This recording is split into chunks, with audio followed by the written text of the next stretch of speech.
وَلَقَدْ يَسَّرْنَا الْقُرْآنَ لِلذِّكْرِ فَهَلْ مِن مُّدَّكِرٍ۔ الحمد للہ رب العالمین والصلاة والسلام علی سید الانبیاء والمرسلین، اما بعد فاعوذ باللہ من الشیطان الرجیم، بسم اللہ الرحمن الرحیم۔ وَهُوَ الَّذِي يُرْسِلُ الرِّيَاحَ بُشْرًا بَيْنَ يَدَيْ رَحْمَتِهِ حَتَّى إِذَا أَقَلَّتْ سَحَابًا ثِقَالًا سُقْنَاهُ لِبَلَدٍ مَّيِّتٍ فَأَنزَلْنَا بِهِ الْمَاءَ فَأَخْرَجْنَا بِهِ مِن كُلِّ الثَّمَرَاتِ كَذَلِكَ نُخْرِجُ الْمَوْتَىٰ لَعَلَّكُمْ تَذَكَّرُونَ۔ صدق اللہ العظیم۔ سورہ اعراف کی 57 نمبر آیت مبارکہ سے آج ہم نے آغاز کرنا ہے۔ گزشتہ جو آیات مبارکہ گزریں ان کے ساتھ 57 اور 58 نمبر آیت مبارکہ کا تعلق تھا، لیکن کل ٹائم زیادہ ہونے کی وجہ سے ہمیں وہیں پر اختتام کرنا پڑا۔ سورت اپنے مزاج کے اعتبار سے مکی، سورہ اعراف 206 آیات مبارکہ، اور اہل مکہ جو مشرک اور کافر تھے ان کے لیے اللہ نے عقلی دلائل ان کے سامنے رکھے کہ تمہارے خدا اپنے ہاتھ سے بنائے ہوئے خدا اور معبود نہیں ہے، بلکہ وہ تمہارا معبود، تمہارا الہ جس کے آگے تم نے اپنا سر جھکانا ہے، وہ ہے جو تمہارا رب ہے۔ اب یہاں توحید ربوبیت کی دلیلیں اللہ کل سے بیان فرما رہے جو ہم پڑھ رہے ہیں۔ دو فرق دیکھ لیجئے گا، ایک ہوتی ہے توحید الوہیت کہ اللہ الہ ہونے کے اعتبار سے ایک ہے، اور توحید ربوبیت یہ ہے کہ وہ عدم سے وجود میں لاتا ہے، وجود سے کمال پہ لے جاتا ہے۔ یہ توحید ربوبیت ہے کہ تخلیق کی کام بھی سارے وہ فرماتا ہے، اور پھر اس کی گریجولی جتنی منازل ہیں وہ بھی اللہ ہی طے کرواتا ہے۔ کل کی طرح آج بھی بڑی سادہ سی مثال ہے کہ تمہارا اللہ کون ہے، تمہارا معبود ہے کون۔ اس کے لیے آج یہ دلیل بیان فرمائی کہ جو مردہ زمینوں کو زندہ کرنے کے لیے بارشیں نازل فرماتا ہے، لیکن بارشیں بھی یک لخت اور دفعتاً نازل نہیں ہوتی۔ کل آپ نے ایک آیت مبارکہ پڑھی کہ اللہ نے زمین و آسمان کو کتنے دن میں تخلیق فرمایا؟ 6۔ یہ انسان کو بتانا تھا کہ دفعتاً کائنات میں کچھ بھی نہیں ہوتا۔ یہ جو پیغام ہدایت ہے یہ بھی صدیوں سے جاری ہے، جناب آدم کریم سے لے کر آج تک جاری ہے۔ آج بھی یہ بتایا جا رہا ہے کہ بارش بھی یک لخت نہیں آتی۔ وہ کیسے آتی ہے؟ پہلے ہوائیں چلتی ہیں، اس کے علاوہ ایک خاص قسم کا ایٹماسفیئر بنتا ہے، بادل آتے ہیں، اس کے بعد بارش ہوتی ہے، تمہاری مردہ زمینیں زندہ ہوتی ہیں، پھر اس کے اوپر فصلیں اگتی ہیں، جتنی ضرورت ہوتی ہے اللہ بارش برساتا ہے، پھر جہاں ضرورت نہیں ہوتی اللہ بادلوں کو وہاں لے جاتا ہے۔ اللہ فرما رہا ہے یہ ہے تمہارا اللہ، یہ ہے تمہارا معبود جس نے تمہارے لیے یہ سامان بھی پیدا کیا ہے۔ ہم آرٹیفیشل جتنا بھی سائنٹیفک ترقی کر کے بارشوں کے نزول کا کوئی امکانی صورت بھی پیدا کر لیں، تو جو ایک انوائرمنٹ نیچرلی بارش سے ہوتا ہے وہ تو کبھی بھی پیدا نہیں ہو سکتا۔ ہیلی کاپٹرز کے ذریعے جدید کسی آنے والے دور میں کسی سائنٹیفک طریقے سے اگر بارشیں ہم اپنی ضرورت کے مطابق نازل کرواتے بھی رہیں، مثلا کوئی خاص قسم کی ایک ہیٹ کے ساتھ، تپش کے ساتھ کوئی خاص انوائرمنٹ پیدا کر کے، لیکن جو قدرتی ایک ماحول بنتا ہے جب ایک ہوا تر و تازہ ہوتی ہے، اس کے اندر خوشبوئیں پیدا ہوتی ہیں، یہ کرنے والی صرف خدا وحدہ لا شریک کی ذات ہے۔ یہی آج بھی دلیل پیش کی گئی ہے، وَهُوَ الَّذِي يُرْسِلُ الرِّيَاحَ بُشْرًا بَيْنَ يَدَيْ رَحْمَتِهِ۔ پہلے ہوائیں خوشخبری دیتی ہیں، پھر بارشیں نازل ہوتی ہیں۔ یہ کرنے والا وہ ہے جو تمہارا اللہ ہے۔ واو کا معنی اور ہوا، وہ اللہ وہ ہے، تمہارا معبود وہ ہے، تمہارا رب وہ ہے، الذی جو یا جس نے، یرسلو بھیجتا ہے، اسی سے نکلا ہے رسول، کیونکہ رسول بھیجا گیا ہوتا ہے۔ مرسل بھی اسی سے نکلا ہے، سید المرسلین جو بھیجے گئے ان کے سردار، یہ اس سے ہے پیغام، اسی سے ہوتا ہے چٹھی ارسال کرنا، بھیج دینا۔ والذی یرسلو فعل مضارع ہے، پریزنٹ اور فیوچر ہے، اور وہی اللہ ہے جو بھیجتا ہے الریاح ہواؤں کو، بشرا خوشخبری سناتے ہوئے، یعنی پہلے بارشیں پیغام دیتی ہیں کہ اب کوئی ماحول پیدا ہونے والا ہے، اپنی چیزیں سمیٹ لو، فصلیں، گندم، اپنے گھر کے کام کاج۔ آج تو کورڈ ہمارے گھر بن گئے، گاؤں میں دیہاتوں میں جب بارش ہوتی تھی تو ایک 15 منٹ کی ایکسرسائز بھی ہوتی تھی کہ یہ چیزیں بھی سنبھالنی ہے، ایسے بھی کرنا ہے، وہ بھی کرنا ہے۔ بشرم بین یدی رحمتہ، جو اس کی رحمت سے بارش آنی ہے، بشرا، یہ ہوائیں اس کی خوشخبری سنانے والی. ذرا دیکھو تو صحیح، وہ ماحول پیدا کرنے والا اللہ ہے. حتی اذا اقلت سحابا ثقالا، حتی یہاں تک کہ اذا جب اقلت کسی بھاری سی بڑے جثے والی چیز کو بڑے ہلکے سے ماحول میں اٹھا لینے کے لیے اقلت کا معنی بھی استعمال ہوتا ہے. ایک لال سے ہے، ویسے کلہ یہ کلو کا معنی ہوتا ہے قلیل ہونا، لیکن جب اس کا باب چینج ہو گیا تو اس کی روٹ چینج ہوئی، اس کا معنی اور اس کی خصوصیت بھی چینج ہوگی. حتی اذا اقلت، جب ایک بہت بڑی جسامت کی چیز کو ہلکے انداز میں اٹھا لینا. بادل کتنا بڑا ہوتا ہے؟ بہت بڑا ہے، جثے کے اعتبار سے بہت بڑا ہے، لیکن اس کے ریشے کیسے ہیں؟ اس بہت بڑے جثے کی چیز کو بڑی آسانی سے اٹھا دینے کو عربی میں اقلت کہتے ہیں. حتیٰ یہاں تک کہ اذا اقلت، جب وہ اٹھا لاتی ہیں، کون؟ ہوائیں. جب وہ ہوائیں اٹھا لاتی ہیں، سحاباً ثقالا، یہ موصوف صفت ہیں. سحاب بادل، ثقالا جو بظاہر بہت بڑے نظر آتے ہیں. جب بہت بھاری بادلوں کو اٹھا لاتی ہیں وہ ہوائیں، تو سکنا ہو، ہم لے جاتے ہیں ان کو، لبلد میت، مردہ شہر کی طرف، جہاں بارش کی ضرورت ہوتی ہے. لبلد میت، مردہ شہر کی طرف ہم اس کو لے جاتے ہیں. فانزلنا بہ الماء، فا کا معنی، پس انزلنا، پھر ہم نازل کرتے ہیں، بہ الماء، اس سے پانی. یعنی جو بادل ہیں، ہوائیں بادلوں کو لے آتی ہیں، بادلیں مردہ شہروں میں چلی جاتی ہیں اللہ کے حکم سے، ان سے پھر پانی برستا ہے، نازل ہوتا ہے.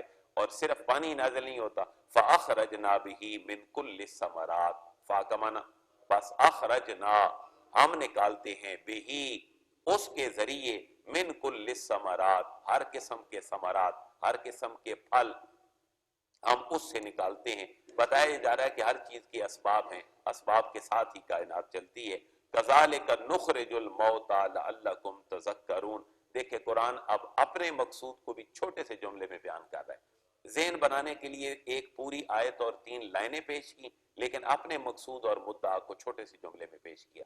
جب ان کا ذہن بن گیا تو پھر نفسیاتی طور پر ان کو ڈیل کیا گیا. بھئی جیسے یہ زمین مردہ زندہ ہو جاتی ہے، ایسے ہم مرنے کے بعد تمہیں دوبارہ بھی اٹھا لیں. کیونکہ اہل مکہ اور مشرک آخرت کے منکر بھی تھے، تو اپنی بات چھوٹے سے پیرائے میں کی. کذالک، اسی طرح، نخرجو، ہم نکالیں گے، الموتا، مردوں کو، لعلکم تذکرون، تاکہ تم نصیحت قبول کر لو. یعنی اب قرآن کا ایک اور بھی ہمارے سامنے پہلو آیا کہ قرآن چیزوں کو مثالیں دے کر بیان کرتا ہے. اور اس کے اوپر ہمارے ایک دوست ہیں امثال القرآن کے نام سے، ان کا ایک پی ایچ ڈی کا پورا تھیسس ہے کہ قرآن نے مثالیں دینے کا انداز کیوں اپنایا ہے اور کیسے اپنایا ہے. اب ایک مثال دی ہے اور اپنا مفہوم اور مدعا رکھ دی ہے. اس سے اگلی مثال دیکھیں گے، وہ اس سے بھی ایمان افروز ہے.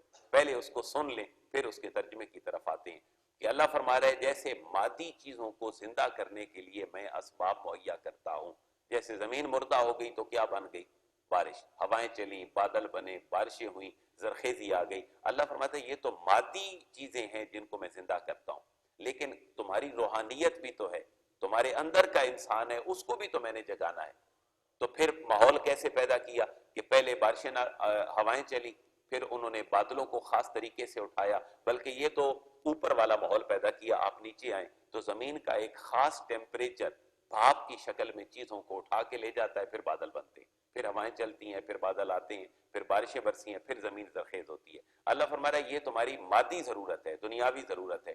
تمہارے اندر کے انسان کی زندگی کے لیے بھی میں نے بارشیں نازل کی.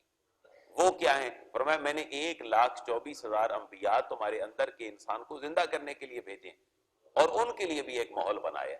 جیسے پہلے ہوائیں چلی، خاص ماحول پیدا ہوا، پھر آدم کی تخلیق کی بات ہے، ہم تھوڑا سا پہلے پڑھا ہے.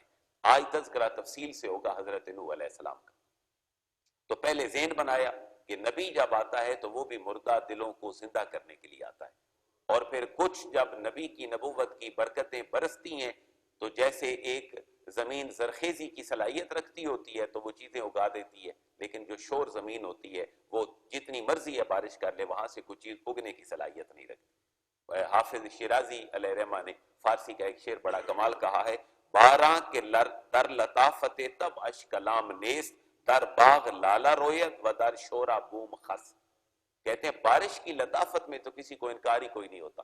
بارش تو لطیف ہی ہوتی ہے لیکن مسئلہ تو زمین کا ہے. جو زمین زرخیز ہے وہ پھل پھول اور پودے اگائے گی، اور جو شورا زمین ہے وہ تو کچھ بھی نہیں اگا سکتی، اس کے اندر تو صلاحیت ہی نہیں. تو کفر و شرک کی گمراہیوں میں رہ رہ کر انسان کی جو دل کی زمین جب شور ہو جاتی ہے، کلر ہو جاتی ہے، پھر اگنے اگانے کی صلاحیتیں اس کے اندر سے ختم ہو جاتی ہیں. والبلد الطیب یخرج نباتہ باذن ربہ والذی خبث لا یخرج الا نکدا کذالک نصرف الآیات لقوم یشکرون.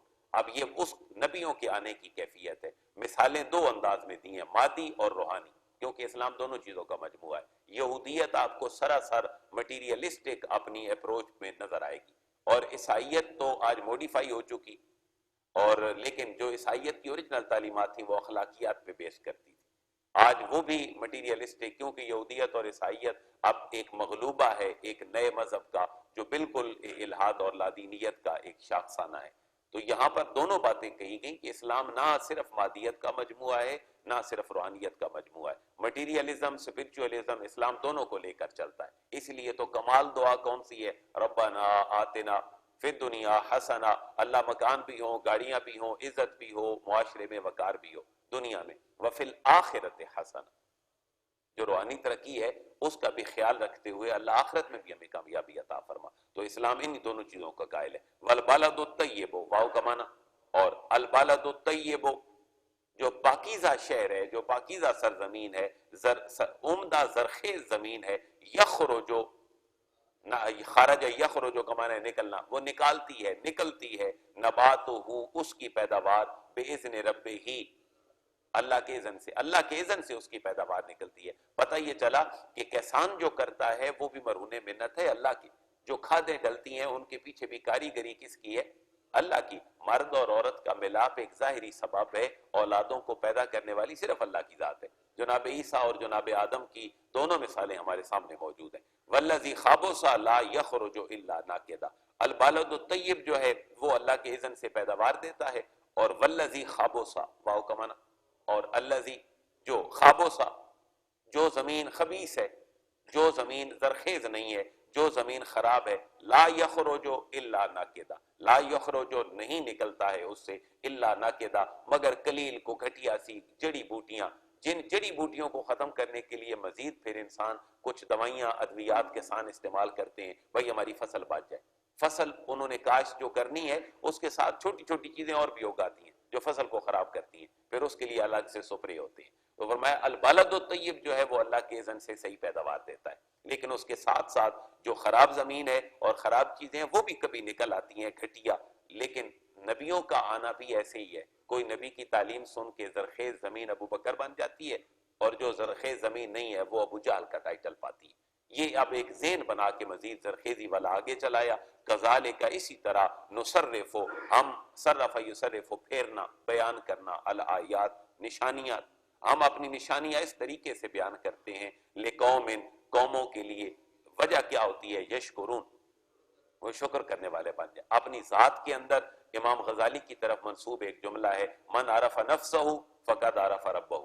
جس نے اپنے آپ کو پہچان لیا اس نے اپنے رب کو، یعنی اس کی ربوبیت ہمارے اندر کتنی کار فرما ہے. ہماری جلد دیکھ لیں، ہماری سکن دیکھ لیں، ہمارے جو بلڈ کے سیلز ہیں ان کو دیکھ لیں. آپ ڈینگی کے تصور کو دیکھیں، وائٹ سیل کا کہاں تصور تھا کہ ایک چھوٹا سا مچھر انسان کو رب کی یاد دلا دیتا ہے. یہ سارا اللہ نے انسان کے اندر اپنی قدرتیں اور ان کا کمال رکھا ہے. اب روئے سخن پھر پھیر دیا. اب کیسے پھیرا؟ کہ مردہ زمینیں زندہ ہوتی ہیں. اللہ فرما رہا ہے میں نبی جب بھیجتا ہوں تو تمہاری روحانی مردہ زمینیں بھی زندہ ہو جاتی ہیں، ان کی طرف غور تو کرو. ایک تذکرہ ہم پیچھے پڑھا ہے جناب آدم علیہ السلام کا، آج ایک پورے رکوع پہ مشتمل تذکرہ ہے حضرت نوح علیہ السلام کا. حضرت نوح علیہ السلام کی آمد آپ کو آدم ثانی بھی کہا جاتا ہے. کیوں؟ کہ جب طوفان نوح آیا تو زمین کے اوپر کوئی چیز برقرار نہ رہی. تاریخ ہمیں یہ کہتی ہے، ایک بات اور ذہن میں رکھیے گا کہ قرآن تو اتھینٹک ہے، حدیث تو اتھینٹک ہے، لیکن تاریخ کی باتوں میں ابہام بھی ہو سکتا ہے. جو چند ایک تاریخی باتیں ہیں وہ یہ ہیں، حضرت نوح کا معنی کیا ہے؟ جناب نوح کا نون واو اور ہے. آدم کا معنی ہے مٹی سے بنا ہوا. آدم سرفیس کو کہتے ہیں، سطح کو کہتے ہیں، اسی سے آدمی ہے جو کہ مٹی اس کی اصل ہے. نوح کو نوح اس لیے کہتے ہیں کہ حضرت نوح علیہ السلام نے 950 سال اپنی قوم کو تبلیغ کی. جن میں سے دائرہ اسلام میں داخل ہونے والے صرف 80 لوگ ہیں، صرف 80 لوگ ہیں۔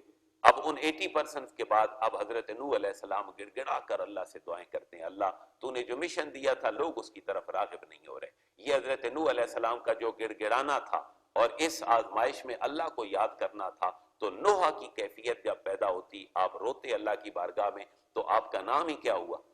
نوح۔ تو نوح کا معنی ہے مصیبت میں گڑ گڑانے والا، نوح کرنے والا، اللہ کی بارگاہ میں چیخ و پکار کرنے والا کہ اللہ مجھے تو نے ہدایت کے سامان کے لیے بھیجا تھا، یہ تیری مخلوق اس طرف آ نہیں رہی، اس وجہ سے آپ کا نام ہی کیا ہوا؟ حضرت نوح۔ آدم ثانی کیوں کہا جاتا ہے؟ کیونکہ جو طوفان نوح آیا تھا اس وقت تمام روئے زمین پہ جو کچھ تھا وہ ختم ہو چکا تھا۔ حضرت ادریس علیہ السلام کا آنا حضرت نوح علیہ السلام سے پہلے تھا۔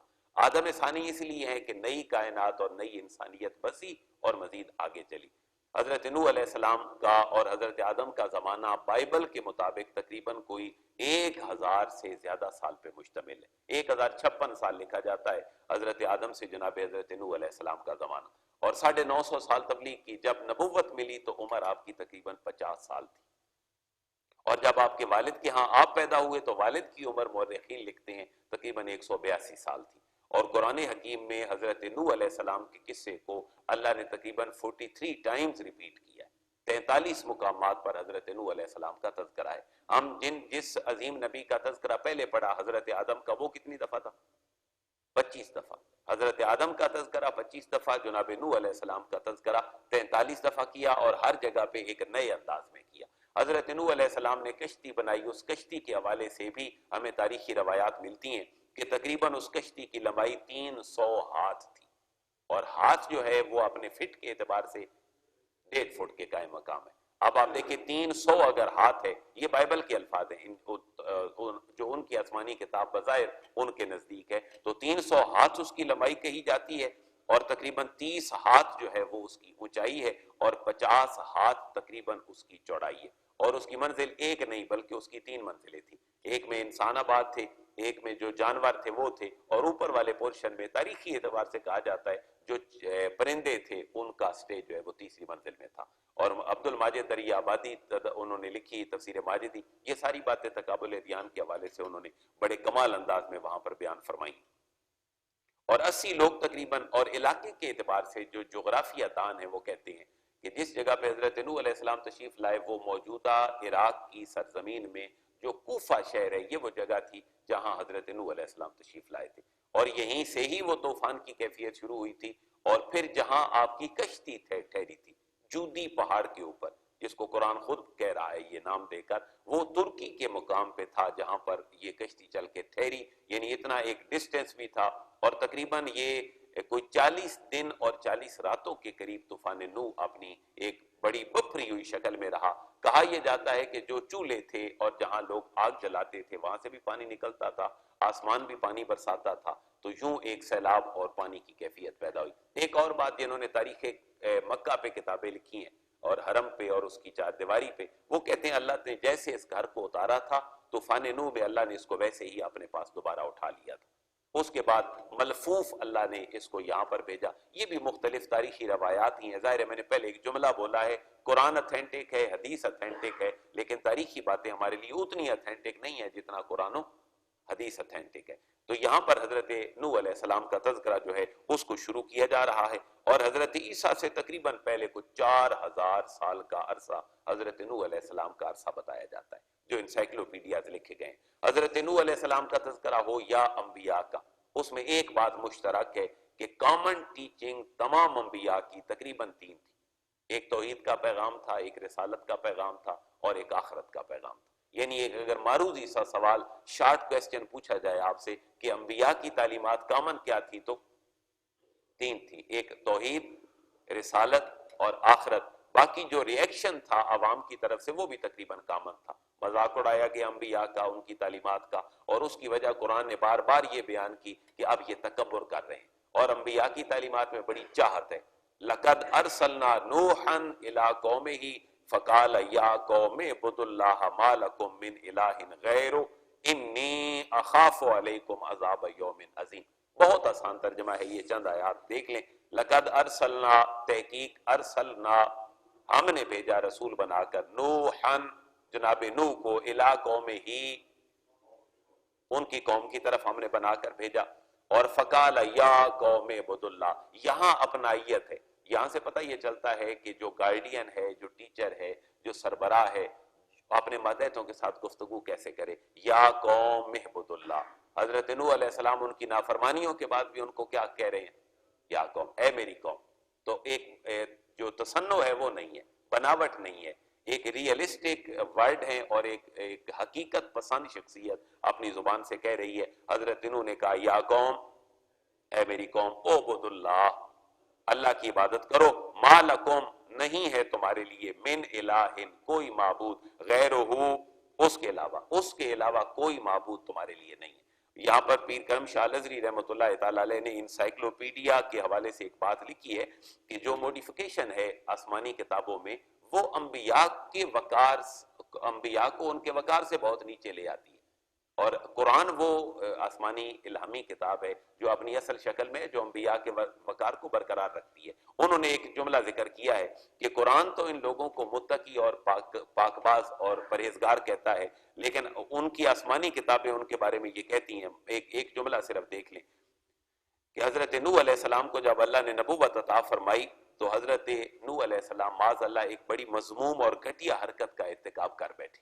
اور وہ گھٹیا حرکت کا ارتکاب کیا تھا کہ حضرت نوح علیہ السلام شراب سے بدمست ہو کر اپنے ڈیرے پر برہنہ ہو گئے، جہاں اس کی بہو اور بیٹیاں بھی موجود تھیں. تو اس حالت میں وہ اپنے اس اللہ کے پیغام کو صحیح طریقے سے لوگوں تک نہ پہنچا سکے، اور 950 سال کے بعد بھی صرف 80 لوگ ان کی تبلیغ کے اوپر دائرہ اسلام میں داخل ہوئے. تو یہاں کہنا صرف یہ مقصود ہے کہ جو کتابیں موڈیفائی ہو گئیں ان کے پیچھے صرف اور صرف دنیا داری اور مادیت پرستی تھی. اگر وہ الہامی ہی رہتی تو بے شک کینسل بھی ہو چکی تھی، تو اللہ کی توحید و رسالت اور وقار کی باتیں اس میں آپ کمال طریقے پہ موجود تھی. یا قوم اعبدوا اللہ، اے میری قوم اللہ کی عبادت کرو. ما لکم من الہ غیرہ، اللہ کے علاوہ کوئی تمہارا معبود نہیں ہے. انی، بے شک میں، آپ بولیں گے تو یہ چند آیات آگے چلی جائیں گی، حضرت نوح کا تذکرہ مکمل ہو جائے گا جو اس صورت میں ہے. انی، بے شک میں، اخاف، ڈرتا ہوں. حضرت نوح علیہ السلام اپنی قوم کو کہتے ہیں میں خوف کرتا ہوں اس بات کا تمہارے حوالے سے، عذاب یوم نظیم، تمہارے اوپر، علیکم، تمہارے اوپر مجھے خوف ہے، عذاب یوم نظیم، ایک بڑے دن کا جس کا عذاب آنے والا ہے. یہاں سے یہ پتہ چلا کہ دو باتیں حضرت نوح نے اپنی ایک سانس میں فرما دی. نمبر 1 اعبد اللہ، یہ کس کا پیغام ہے؟ توحید کا. اور پھر انبیاء کی تعلیمات میں آخرت بھی ہے تو کہا انی اخاف علیکم عذاب یوم نظیم، میں یوم عظیم جو ہے اس کے عذاب سے بھی تمہارے اوپر خوف رکھتا ہوں. تو آخرت کی بات بھی فرما دی. اچھا، ایک اور بات یہ ہے، اسلام نیچے سے تبلیغ کا قائل ہے یا بڑے بڑے سرداروں کو پکڑتا ہے تاکہ ان کو دیکھ کر ہی بہت سارے لوگ دار اسلام میں داخل ہو جائیں؟ یہ دونوں کیفیتیں حضور کی تبلیغ میں موجود ہیں. حضرت ابوبکر صدیق رضی اللہ تعالیٰ عنہ ایک تاجر تھے، حضرت بلال حبشی رضی اللہ تعالیٰ عنہ ایک غلام تھے. اور جہاں آپ نے شادیاں فرمائیں، حضرت آپ کی ایک جو زوجہ محترمہ تھیں حضرت صفیہ رضی اللہ تعالیٰ عنہ، ان کے جو والد تھے وہ یہودی قبیلے کے سردار تھے جن کا نام تھا خویی ابن اخطب. حضرت ام حبیبہ کے والد کون تھے؟ حضرت ابو سفیان. تو بڑے بڑے لوگوں کو بھی پکڑا، نیچے سے بھی بات شروع کی، اوپر سے بھی بات شروع کی، لیکن ریئیکشن ہمیشہ بڑے لوگوں کی طرف سے آتا ہے. یہاں بھی یہی ہوا، توحید اور آخرت کی بات کی تو قال الملأ من قومہ انا لنراک فی ضلال مبین. کہا الملأ، سرداروں نے، ملأ اعلیٰ نے، سرداروں نے کہا، من قوم ہی، آپ کے قوم میں سے، انا، بے شک ہم، لنراکا، تمہیں دیکھتے ہیں، فی ضلال مبین، کھلی گمراہی میں. اے نوح، ہم تو تمہیں کھلی گمراہی میں دیکھتے ہیں. یہ پیغام تم کون سا لے کے آ گئے ہو کہ اللہ کی عبادت کرو اور پھر مرنے کے بعد تم نے دوبارہ اٹھنا بھی ہے. کالا، آپ نے اتنے بڑے الزام کے بعد بھی کہ ہم تمہیں گمراہ دیکھتے ہیں، جواب بڑی سادگی سے یہ دیا. اور یہ پیغمبر کا جذبہ خیرخواہی ہوتا ہے. جب تک جذبہ خیرخواہی نہ ہو انسان اپنے اعلیٰ موڈ میں بات نہیں کرتا. کالا، آپ نے کہا، یا قوم، اے میری قوم، لیسا بی دلالہ، لیسا نہیں ہے، بھی میرے ساتھ دلالہ، کوئی گمراہی، میرے ساتھ کوئی گمراہی نہیں ہے، لیکن ولیکنی رسول من رب العالمین، واو کا معنی، اور لاکنی، لیکن میں رسول، میں فرستادہ ہوں، میں تو بھیجا گیا ہوں، من رب العالمین، سارے جہانوں کے پروردگار کی طرف سے. اور سن لو، میں دنیا کمانے نہیں آیا تمہارے پاس، کہ تمہیں پیغام سناؤں تو بدلے میں تم مجھے اچھے رشتے کی پیشکش کرو یا مال و دولت دو یا کوئی زمین میرے نام لگا دو، نہیں، ابلغکم رسالات ربی، ابلغکم میں پہنچاتا ہوں تمہارے پاس رسالات ربی، اپنے رب کے پیغامات، اپنے رب کے رسالے تمہیں پہنچاتا ہوں، وانصح لکم، اور تمہیں میں نصیحت کرتا ہوں، وَعَالَمُ مِنَ اللَّهِ مَا لَا تَعْلَمُونَ، اور میں وہ کچھ جانتا ہوں جو تم نہیں جانتے، أَوَعَجِبْتُمْ أَنْ جَاءَكُمْ ذِكْرٌ مِّن رَبِّكُمْ عَلَىٰ رَجُلٍ مِّنْكُمْ لِيُنذِرَكُمْ وَلِتَتَّقُوا وَلَعَلَّكُمْ تُرْحَمُونَ۔ اب ان کا موقف یہ تھا کہ اگر کوئی نبی آنا ہی تھا تو وہ کوئی فرشتہ آتا، کوئی بڑی دیو ہیکل سی چیز آتی جو کوئی آسمانی بڑا پیغام سناتی، تو اللہ فرما رہے نہیں، أَوَعَجِبْتُمْ، کیا تم تعجب کرتے، حضرت نوح کی زبان سے کہا جا رہا ہے، اواجبتم، کیا تم تعجب کرتے ہو، ان جاءکم، کہ آئے تمہارے پاس، ذکرن، نصیحت، من ربکم، تمہارے رب کی طرف سے، علی رجلن، ایک ایسے آدمی کے ذریعے، منکم، جو تم میں سے ہے، لینذرکم، تاکہ وہ ڈرائے تمہیں اللہ کے غضب سے، ولتتقوا، اور اس کے باتوں کو مان کر تم پرہیزگار بن جاؤ، ولعلکم ترحمون، اور تاکہ تمہارے اوپر رحم کیا جانے لگے اور تم پر رحم کیا جائے، فَكَذَّبُوهُ فَأَنْجَيْنَاهُ وَالَّذِينَ مَعَهُ فِي الْفُلْكِ فَكَذَّبُوهُ۔ جب یہ پیغام لے کر حضرت نوح آئے تو بیانی انداز میں قرآن کہہ رہا ہے، فا کا معنی پس، كَذَّبُوهُ، انہوں نے حضرت نوح کے اس پیغام کو جھٹلا دیا، فَأَنْجَيْنَاهُ،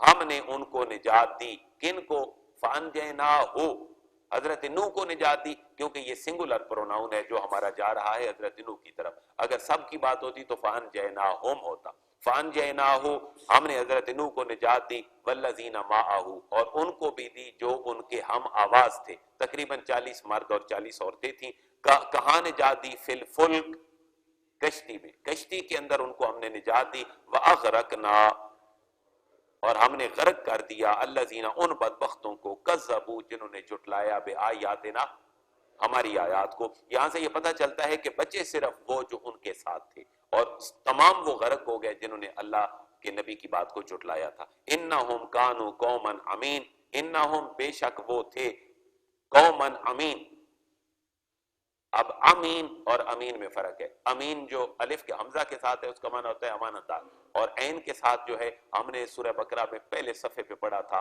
صم بکم امیون، تو امیون کا معنی ہوتا ہے اندھا، کانو امین، یہ اللہ فرما رہا ہے کہ یہ دل کے اندھے لوگ تھے کہ جو حضرت نوح کی پکار پر دائرہ اسلام میں داخل نہیں ہوئے تھے، تو امیون اور امین جمع کا صیغہ ہے کہ وہ سارے کے سارے دل کے اندھے تھے، اس لیے اللہ کے نبی کی بات پہ کان نہ دھر سکے۔ یہ سلسلہ شروع کیوں کیا؟